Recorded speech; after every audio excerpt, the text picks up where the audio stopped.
I'm Earl, a 72-year-old man who spent more nights under the stars in a truck stop parking lot than I have in any warm bed. Some mornings I wake up to the hiss of diesel engines and the faint aroma of black coffee drifting through the air, and my mind drifts back to one particular dawn in 1998 when everything in my life changed.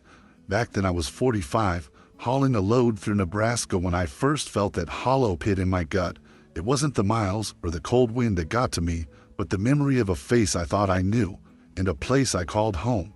I still recall the scent of pine cleaning fluids, the heavy weight of the wheel under my fingers, and the way the dashboard lights flickered on as I turned the ignition key. It was that moment, as the engine roared to life, that the memory slapped me right between the eyes and wouldn't let go. And hey, if you're finding this tale worth your time, why not give it a thumbs up or leave me a comment? Just a tiny nod from you folks makes this old timer feel heard. You see, that day wasn't about a busted engine or a wrong turn. It was about a son who convinced my wife to pack her bags and rewrite our life story without so much as a backwards glance. I didn't see it coming, just like I didn't see the storm clouds rolling in off the plains. One minute I was ticking off mile markers on the interstate, humming along to a Johnny Cash tune. The next I was signing papers I couldn't remember in a fog of cheap whiskey and worse promises. And me? I found myself sleeping curled up in the passenger seat of a rusty 1973 Chevy C/K, the engine's rumble my only lullaby. It's funny to remember how the smell of leather seats and stale French fries at the truck stop diner felt like the Ritz compared to that stolen life I left behind. Every sizzle of bacon on a griddle, every honk of a passing 18-wheeler, every dull ache in my ribs reminded me that this story wasn't finished. I tucked my pride under the seat next to my boots and decided that if home meant anything, it meant fighting for what was mine, piece by piece. I'd sit there, coffee steaming in a dented thermos, and stare at the horizon until the sky changed colors, as if waiting for an answer that never came. And yet, through every long stretch of asphalt and every lonely night in a box lit by street lamps, that memory smoldered in my chest. It sat there like embers in the ashes of a fire I thought had died. For nearly 3 decades I carried that hurt like a stubborn hitchhiker who just wouldn't get off my journey, and even now my heart still skips a beat when I think about the porch light left burning, waiting for someone who never came home. So here I am, with these words spilling out across the pixels of your screen, inviting you to lean in and listen close, because what happened next isn't just my story, it's a testament to the kind of quiet grit a man carries when he's got nothing left to lose. Stick around and see I set things right. This isn't a tale of revenge wrapped in thunder, but a slow burning promise that a man will find his way home, no matter how far he drifts. I grew up in a little town you'd never find on most maps, a place where the dirt roads smelled like fresh turned earth after a rainy afternoon, and the only music you heard was the creak of the porch swing and the whistle of the wind through the cornfields. Back then I was just a kid with scraped knees and a heart full of wonder. I spent my summers running wild through my grandpa's workshop, the air thick with the scent of varnish and motor oil, learning that a man could fix just about anything if he put his mind to it. My mama would call me in for supper when the sky burned orange, and we'd sit around a worn wooden table piled high with biscuits and gravy, passing bowls of green beans straight from her garden. I believed then that kindness was everything, that you always returned a neighbor's smile, a friend's favor, a stranger's wave. I believed that people always came back.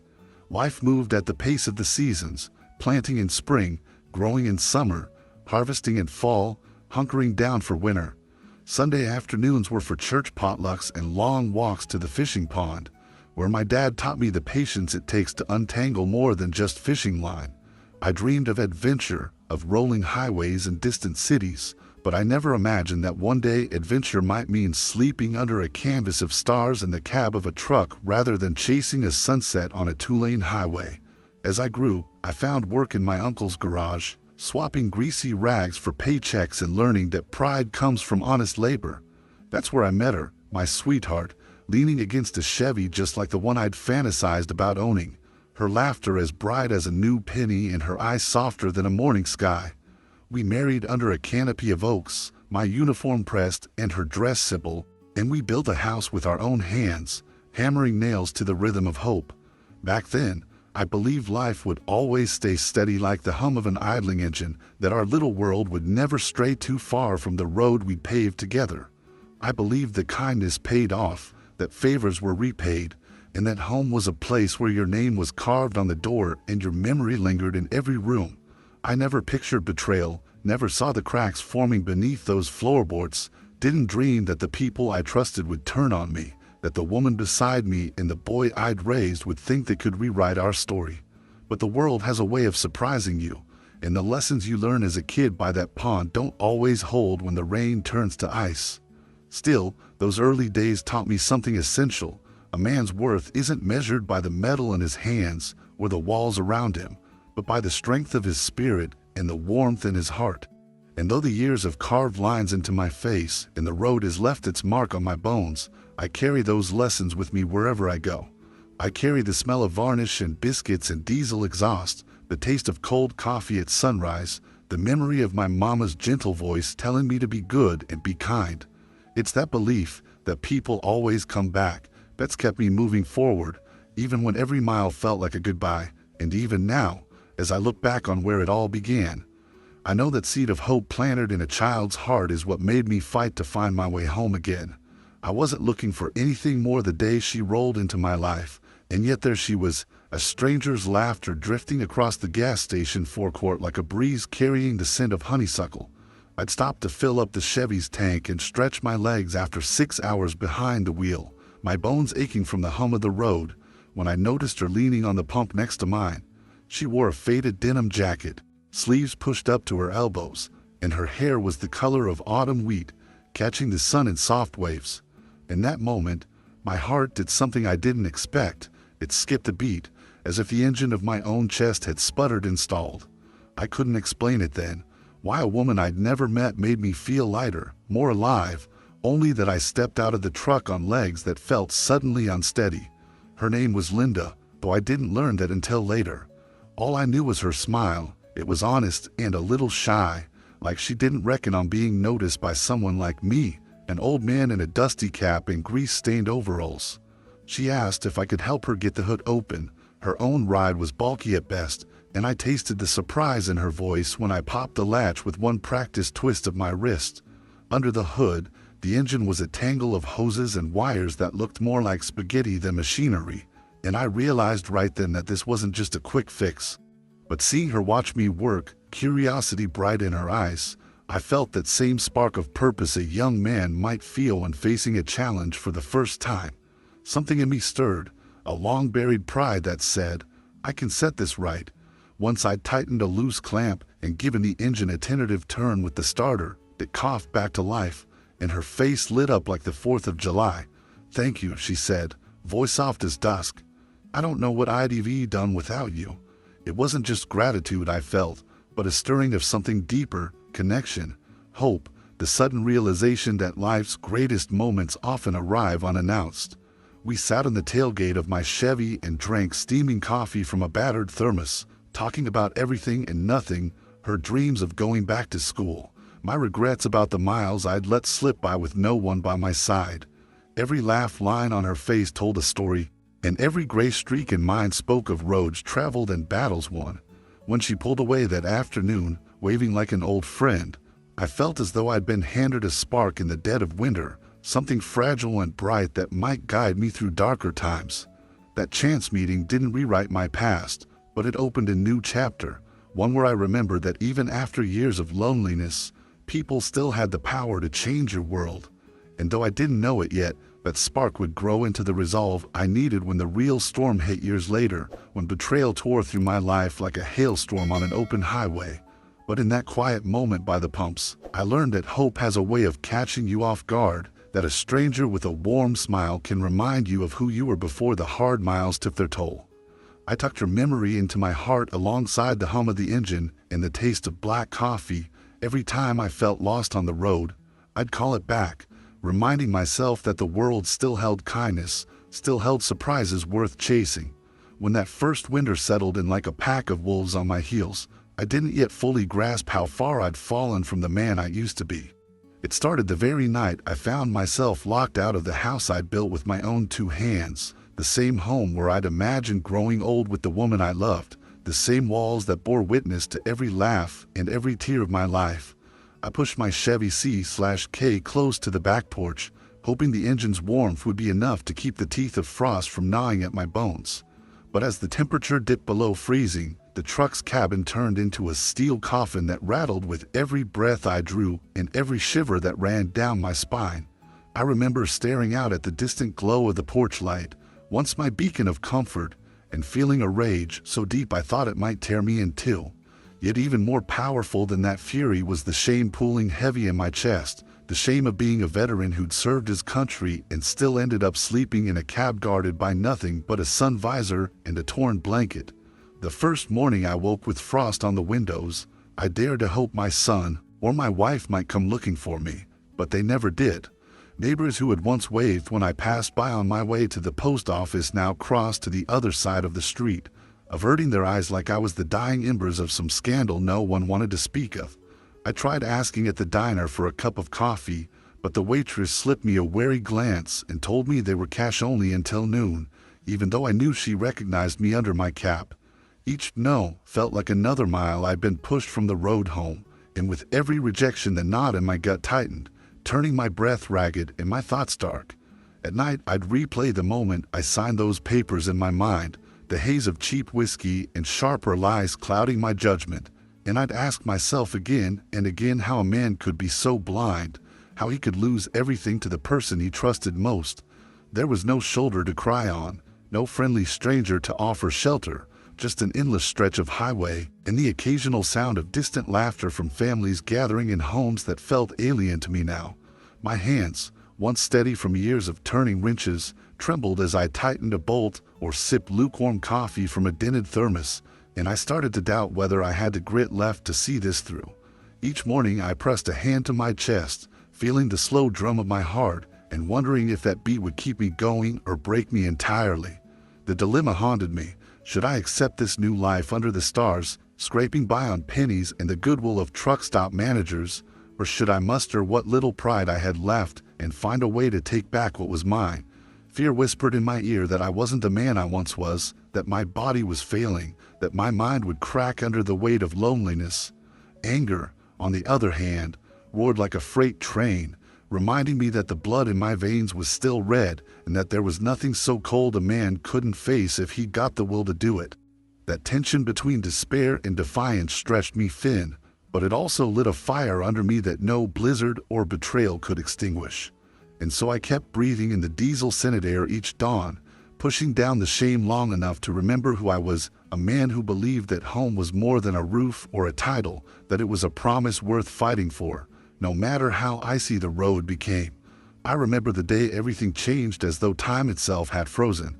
It was a gray afternoon in late November when I was parked outside the courthouse's steps, nursing a cup of coffee so bitter I couldn't swallow it without wincing. I'd come here on a hope wrapped in an envelope, the notice that my son was set to testify in a hearing about fraudulent documents, the same documents that had cost me my home and the life I'd built. My hands were steady enough, but my heart pounded so loud I thought every soul on that marble stairway could hear it. When he appeared in the witness stand, the man who raised me looked smaller than I remembered, shoulders hunched under the weight of his own guilt. I watched the prosecutor slide a folder across the table, those pages rattling like chain links in a heavy storm, and I felt a sick realization that this moment was more than a legal proceeding. It was the reckoning I'd been chasing for 18 years. As the clerk called his name, I felt the clock in my mind click once more past the moment I signed those papers in '98. Then, in my head, the second hand stopped dead. I could almost hear it clack against the glass, refusing to move until I decided what kind of man I'd be when the second started again. My son met my gaze across the courtroom, eyes dull and burdened with shame. In that instant, I wasn't looking at the boy who'd clung to my leg as a child. I was looking at a stranger who'd taken everything I loved. And I understood that I stood at the edge of two paths, one leading toward quiet acceptance, the other toward a storm I knew I had to face. The prosecutor laid out the case, forged signatures, coerced admissions, the betrayal of a trust too sacred to be broken. My son sat there, head bowed, while my blood roared in my ears, drowning out every word but the one that mattered. betrayal. I felt the ghost of my younger self, the man who believed kindness was a virtue, recoil in horror at the cold calculus of how I'd been cast aside. And then, like a switch thrown deep inside me, rage and resolve intertwined until I didn't know which feeling was stronger. It wasn't just about getting my house back anymore. It was about reminding my son, in the world, that a man's honor isn't something you can pawn off in a haze of whiskey and lies. When the judge finally called for a recess, I rose from my seat with a firmness I hadn't known I still possessed. Every eye in the courtroom turned toward me, as if they expected me to crumble or perhaps applaud my downfall. But instead, I walked up to the rail and stared at my son, voice low but steady. "You took more than a roof over my head," I said, each word measured like the hammer blows of a judge's gavel. "You took my faith in you." His eyes flicked up, guilt and regret colliding in his gaze. In that charged silence, I saw the boy I once held on my shoulders, laughing under the summer sun, and I realized that moment of loss had stripped me down so bare that I had nowhere left to fall. That realization changed me. The shattered pride, the shame that had gnawed at me for years, suddenly it was fuel, sharpening my mind and hardening my purpose. I understood then that to reclaim my life, I had to embrace the fight with every fiber of my being. I didn't lash out in vengeance, and I didn't scream for retribution. Instead, I stood tall and let the weight of my quiet dignity speak for itself. I would not allow bitterness to chain me. I would let justice do the talking. When the recess ended and the courtroom doors swung open, I felt the first stirrings of peace. I had faced the hardest moment of my life and refused to be broken by it. My son would answer for his deeds, the law would see to that, and I would reclaim what was stolen with the strength of my truth.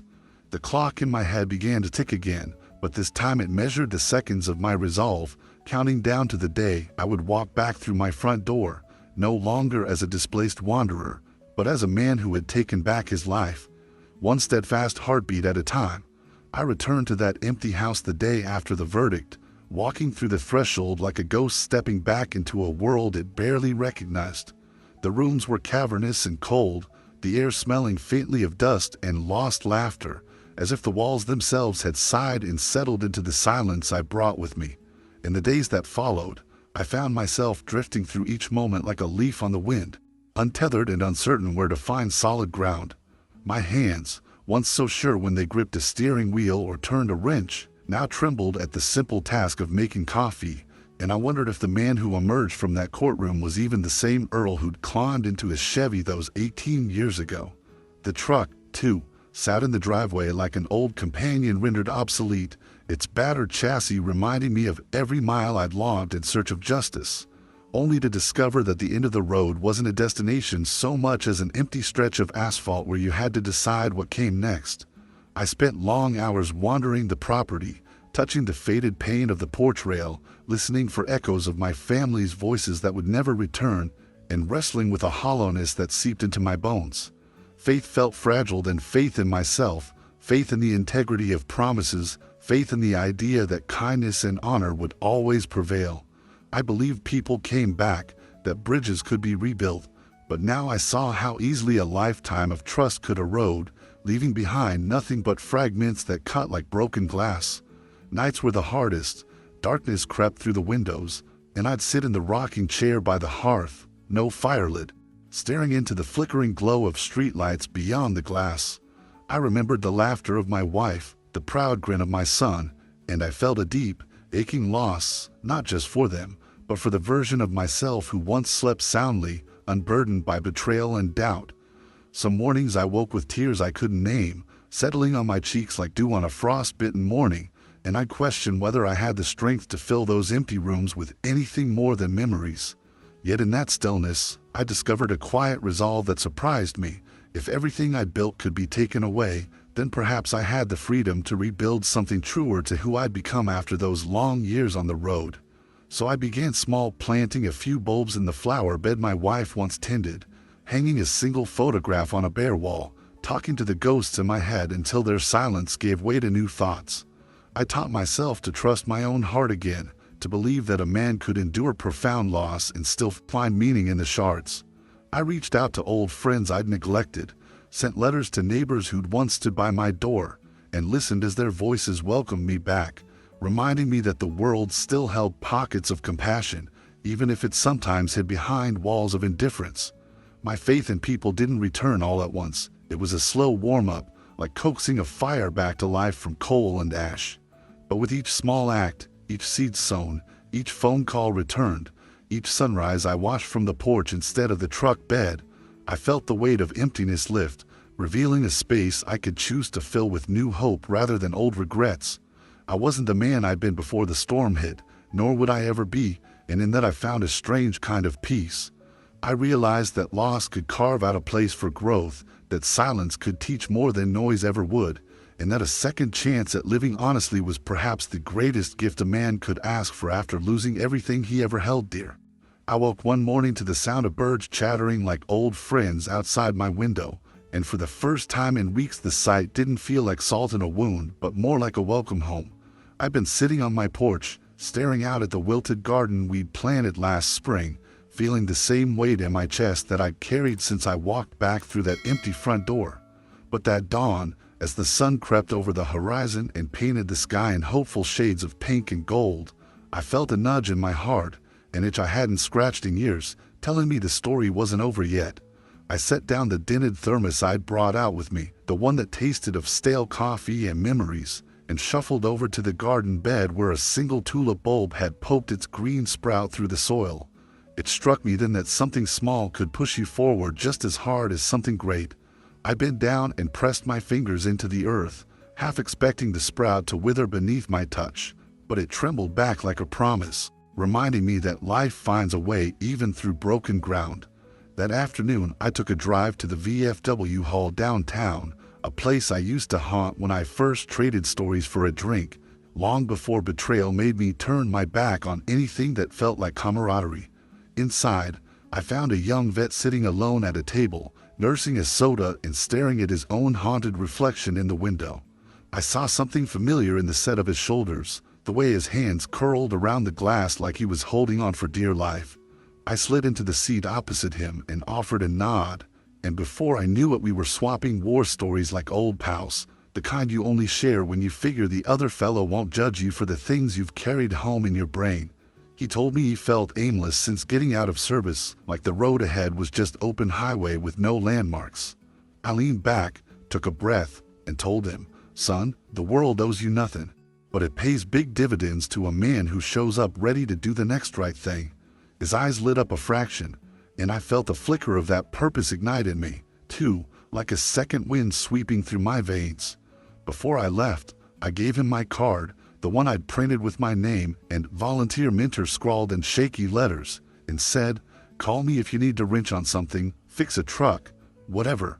He smiled that honest soldier's grin and thanked me like I'd handed him the moan.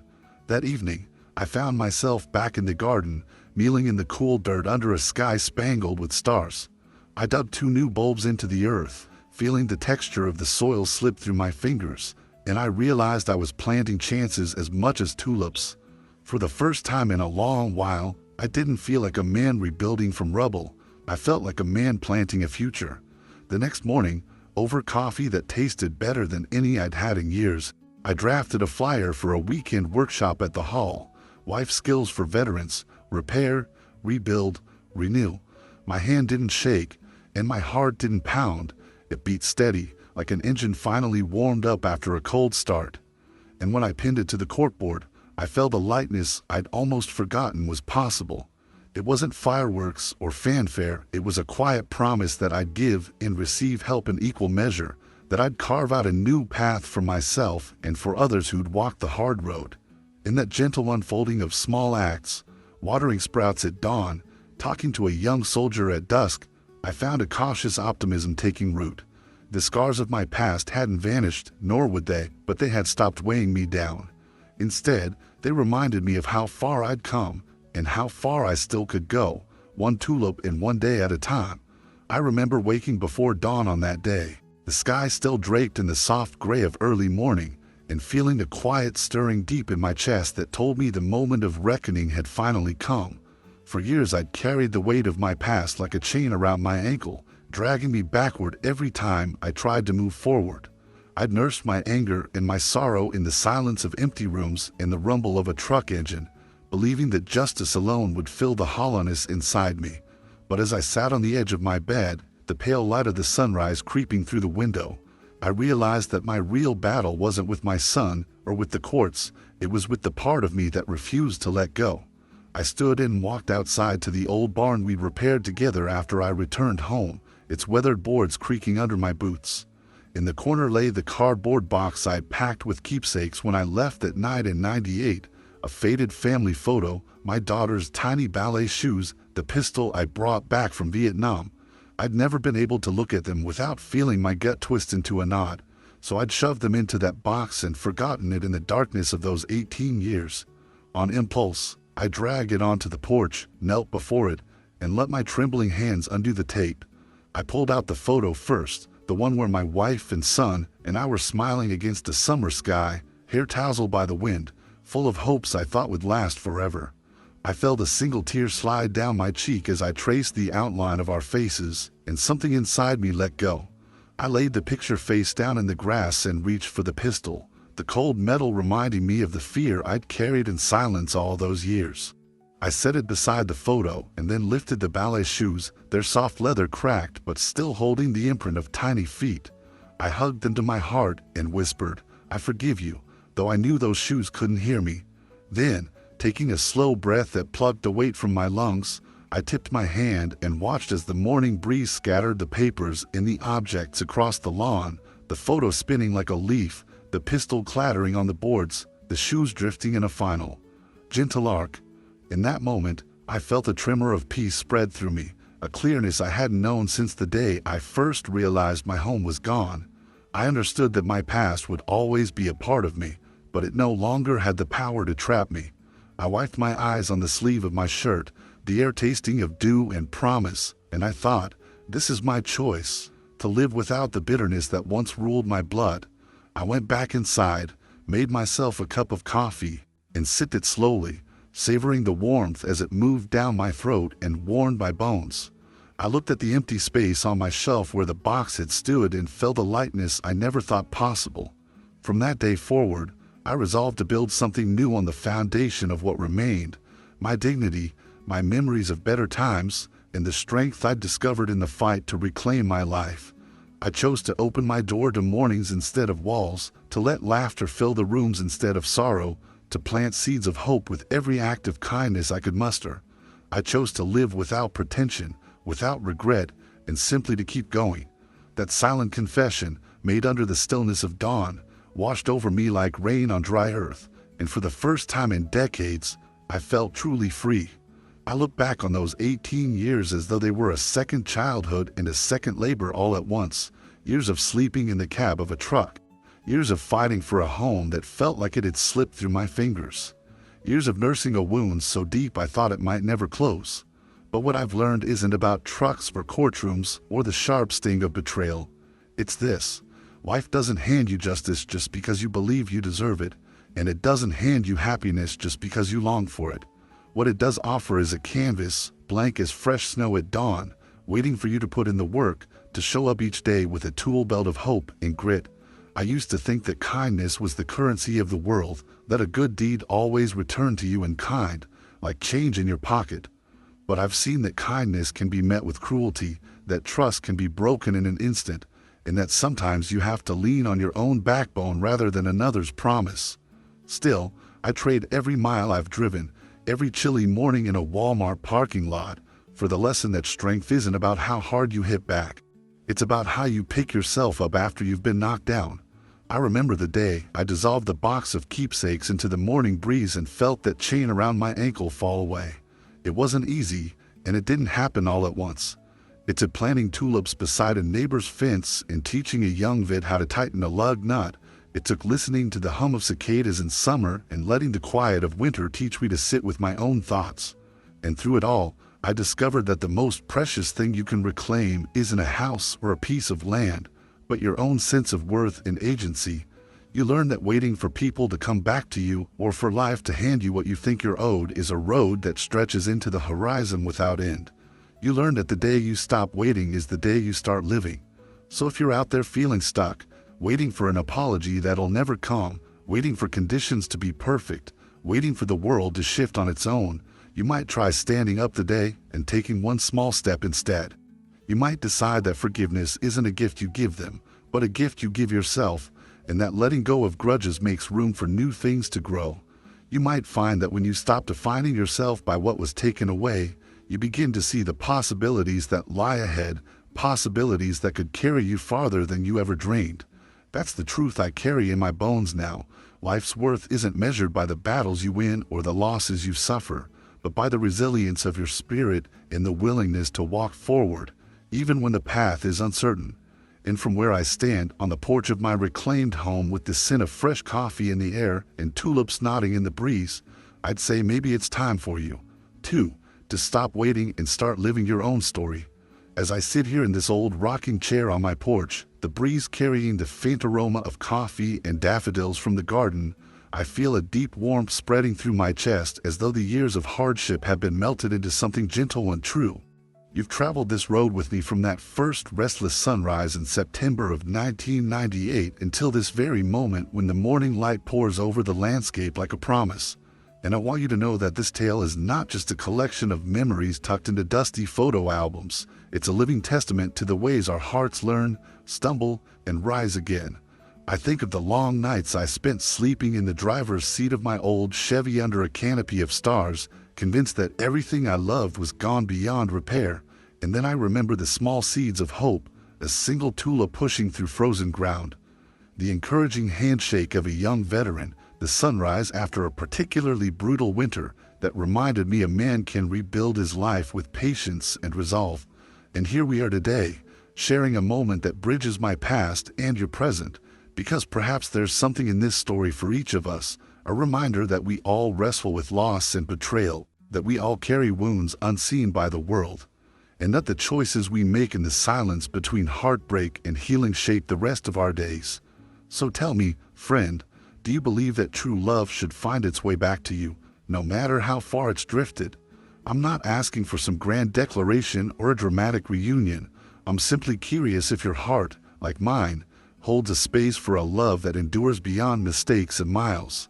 Sometimes, when the light shifts just right through these veranda pillars, I swear I can feel her presence on the breeze, the softness of her laughter in the rustle of the oak leaves, the gentle weight of her hand in mine, as if she still remembers the promises we made under that canopy of oaks so many years ago. And even though life has taught me that we can't go back and undo what's been done, I've come to believe that the echo of what once was can offer solace and purpose, guiding us forward with quieter, wiser hearts. I want you to feel that same warmth and trust one feel now, a sense that no matter how deep the valley, how dark the night, there is always a dawn waiting to break.